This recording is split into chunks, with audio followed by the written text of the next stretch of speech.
ഭർത്താവിൻ്റെ ഭാര്യയുടെ vanity bag ഇങ്ങനെ പരിശോധിച്ചുകൊണ്ടിരിക്കുകയായിരുന്നു ഒരു ഭർത്താവ്. പെണ്ണ് അടുക്കളയിൽ വെള്ളം എടുക്കാൻ വേണ്ടി പോയതാണ്. വെള്ളം കൊണ്ട് വരുമ്പം തൻ്റെ ബാഗ് ഇങ്ങനെ പരിശോധിച്ച് കളിക്കുകയാണ്. 3 മാസമായിട്ടുള്ള കല്യാണം കഴിഞ്ഞിട്ട് തൻ്റെ ബാഗ് ഇങ്ങനെ പരിശോധിച്ച് കളിക്കുകയാണ്. ആര്? ആണ്. അപ്പം വെറുതെ പെണ്ണൊരു തമാശക്ക് പറഞ്ഞു, എടാ കള്ള, എൻ്റെ ബാഗിൻ്റെ മേലെ ആ കണ്ണു വെച്ചിരിക്കുന്നതല്ലേ എന്ന് പറഞ്ഞു. കള്ള എന്ന് പറഞ്ഞാൽ വിവാഹം എന്താവുക എന്നുള്ള ഫിക്ക് ഉസ്താദ്മാർ പറയാം. അപ്പം പിന്നെ ഇവനെന്ത് ചെയ്തു എന്നറിയോ? ഇവൻ ബാഗ് അവിടെ ഇട്ടിട്ട് ബൈക്ക് സ്റ്റാർട്ടാക്കി ഉമ്മാൻ്റെ അടുത്ത് പോയിട്ട് പറഞ്ഞു, ഇനി ഞാൻ പോവില്ല, അവളെന്നെ കള്ളാന്ന് വിളിച്ചു. കണ്ടോ, ഏത് സന്ദർഭത്തിൽ പറഞ്ഞ തമാശയാണെന്നൊന്നും ആലോചിച്ചിട്ടില്ല. ഒരു കുഞ്ഞു തമാശ പറയാൻ ഭാര്യക്കും ഭർത്താവിനും സ്വാതന്ത്ര്യം ഇല്ലാത്തൊരവസ്ഥ വരിക. എന്ത് തരത്തിലാണ് നമ്മൾ ജീവിതം ആരംഭിക്കുന്നത്? ഹസ്രത്ത് ആയിഷ റളിയല്ലാഹു തആല അൻഹയുടെ വീട്ടിലേക്ക് പ്രവാചകർ റസൂലുള്ളാഹി സ്വല്ലല്ലാഹു അലൈഹി വസല്ലം പ്രവാചകർ കയറി വരുമ്പം ആയിഷയെ വിളിക്കും. ചായ കൊണ്ടുപോകാന്നല്ല പറയുന്നത്, ആയിഷയെ വിളിക്കും.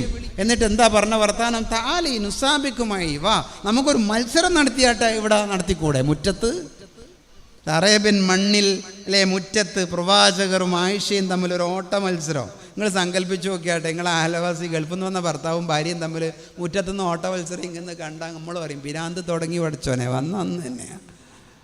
ഓട്ട മത്സരത്തിൽ ആദ്യം പ്രവാചകർക്ക് ജയിക്കാം. പ്രവാചകർ റസൂലുള്ളാഹി സ്വല്ലല്ലാഹു അലൈഹി വസല്ലം തങ്ങൾ തോറ്റു കൊടുത്തു ഭാര്യയുടെ മുമ്പിൽ. എന്തിനാ? ലോകത്തിൻ്റെ മുമ്പിൽ നമ്മളെ പഠിപ്പിക്കുകയാ. ഭാര്യയുടെ മുമ്പിൽ തോക്കാൻ പഠിക്കുന്ന ഒരു ഭർത്താവ്, തോറ്റിട്ട് ഭാര്യയെ ജയിപ്പിക്കുന്ന ഭർത്താവ്, വലിയ ഫിലോസഫി അല്ലേ? രണ്ടാമത്തെ കുറെ കഴിഞ്ഞപ്പോൾ ഓട്ട മത്സരത്തിൽ പ്രവാചകർ ജയിച്ചു. എന്നിട്ട് പറഞ്ഞു, അന്നത്തതിന് പകരം നമ്മൾ പറയാൻ.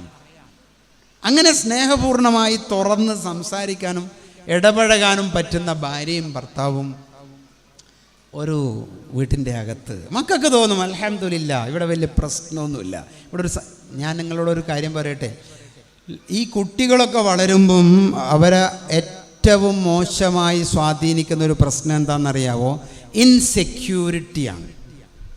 ആ വാക്ക് ഞാൻ ആവർത്തിക്കാണ്, ഇൻസെക്യൂരിറ്റി. ഇൻസെക്യൂരിറ്റി എന്ന് പറഞ്ഞാൽ എന്താ? വാപ്പാനെ പേടിച്ച് വളരുന്ന കുഞ്ഞ്, ഉമ്മാനെ പേടിച്ച് വളരുന്ന കുഞ്ഞ്. ഉമ്മാനെയും വാപ്പാനെയും ഉമ്മാനെയും വാപ്പാനെയും പേടിച്ചിട്ടല്ല കുട്ടികൾ അനുസരിച്ചിട്ട് വളരണം, അച്ചടക്കം കാണിക്കണം. എന്നാൽ പേടിച്ചിട്ട് വളരാൻ പാടില്ല, അത് ഭീകരമാണ്.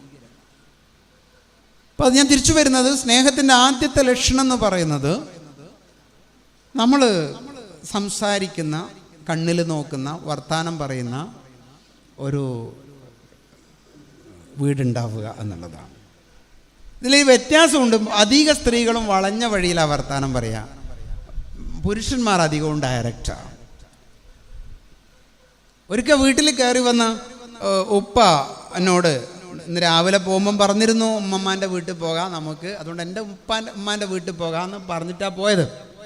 അപ്പം ഇയാൾ എത്താൻ അരമണിക്കൂർ ലേറ്റായി. ഭാര്യയ്ക്ക് ഒരു ദേഷ്യമുണ്ട്. ഭാര്യ എന്ത് ചെയ്തു എന്ന് പറഞ്ഞാൽ, ഭാര്യ 1ാം ക്ലാസ് പഠിക്കുന്ന ചെറിയ കുട്ടിയെ അയച്ചു ഭർത്താവിൻ്റെ അടുത്തേക്ക്. എന്നിട്ട് അറിയാം, ഉപ്പാനോട് ചോദിക്കടാ, പിന്നെ ഈ ഉമ്മമ്മാൻ്റെ അടുത്ത് പോകുന്നുണ്ടോയെന്ന്.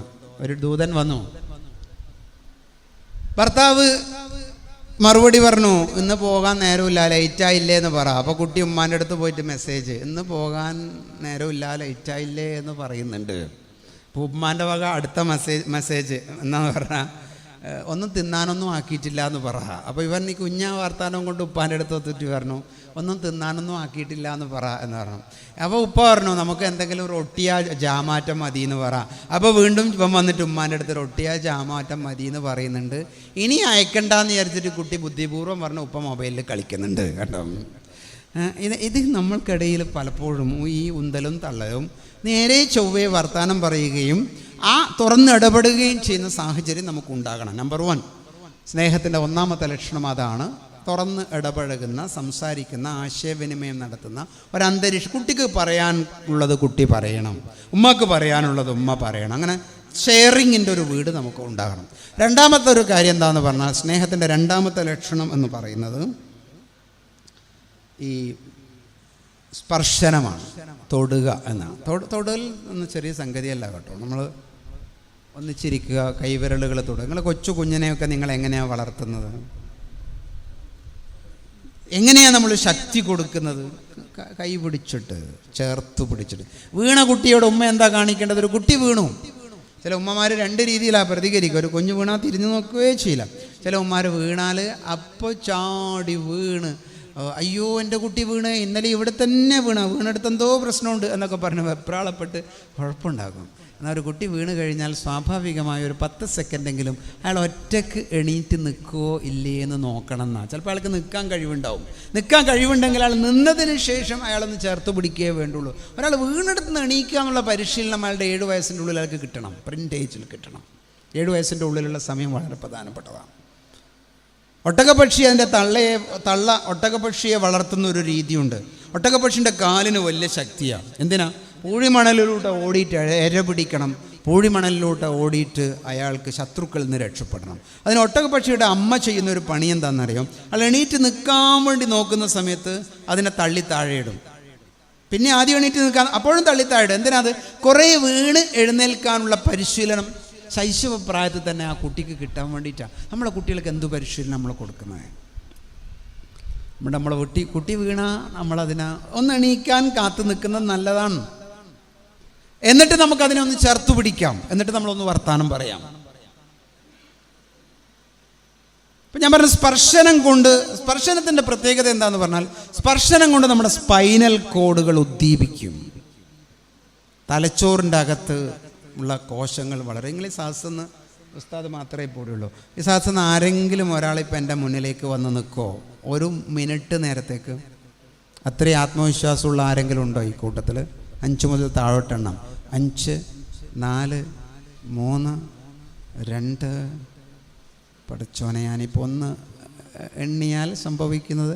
അത്രയും ആത്മവിശ്വാസമുള്ള ആരെങ്കിലും ഈ കൂട്ടത്തിലുണ്ടോ എന്ന എൻ്റെ ചോദ്യത്തിന് ആരുമില്ല.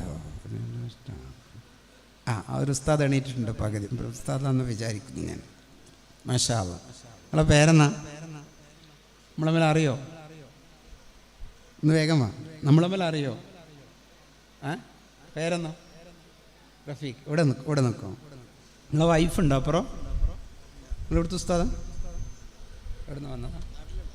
റഫീഖ് ഇപ്പോൾ കുറച്ച് നേരത്തേക്ക് ഞാനും റഫീഖും ഭാര്യ ഭർത്താക്കന്മാരാണ് നിങ്ങൾ വിചാരിക്കുക. അതിന് തെറ്റൊന്നുമില്ല, കുറച്ച് നേരത്തേക്കല്ലേ. റഫീഖ് ഒന്ന് കൈനോട്ടെ. ഞാനും റഫീഖും തമ്മിൽ താണ്ട കൈ ഇങ്ങനെ ചേർത്ത് പിടിക്കുന്ന ഒരു രംഗം നിങ്ങളെ കണ്ടാട്ടെ. സ്ത്രീകളത് കാണുന്നുണ്ടാവും.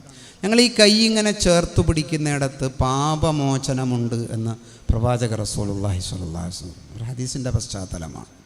ലോകത്ത് ഏത് മതമാണ് അങ്ങനെ പഠിപ്പിച്ചത്?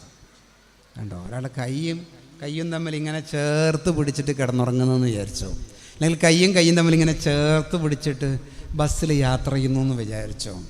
അങ്ങനെ ചേർത്ത് പിടിച്ചിട്ട് ഭക്ഷണം കഴിക്കാനെടുക്കുന്ന മക്കൾ ചോദിച്ചു, ഉമ്മാൻ്റെ ഒരു കൈ കാണാത്ത എന്താ? നോക്കുമ്പോൾ ഡൈനിങ് ടേബിളിൻ്റെ ഉള്ളിലോട്ട് ഭർത്താവിൻ്റെ കൈ ഇങ്ങനെ പിടിച്ചു നിന്നിട്ട് ഇങ്ങോട്ടോ റബ്ബേ എന്തെല്ലാം ചെയ്യണ്ടല്ലേ.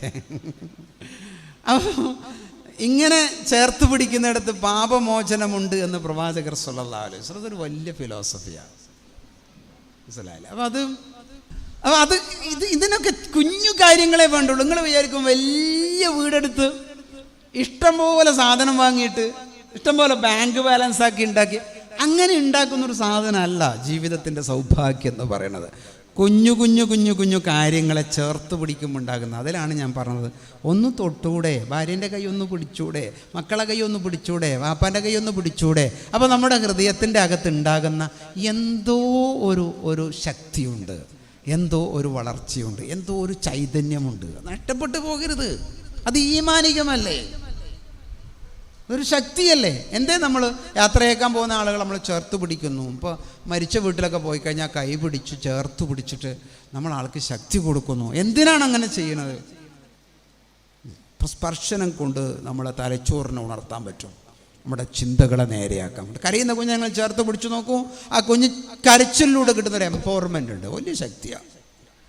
അതുകൊണ്ട് നിങ്ങളങ്ങനെ കിട്ടുന്നൊരവസരം കളയരുത്.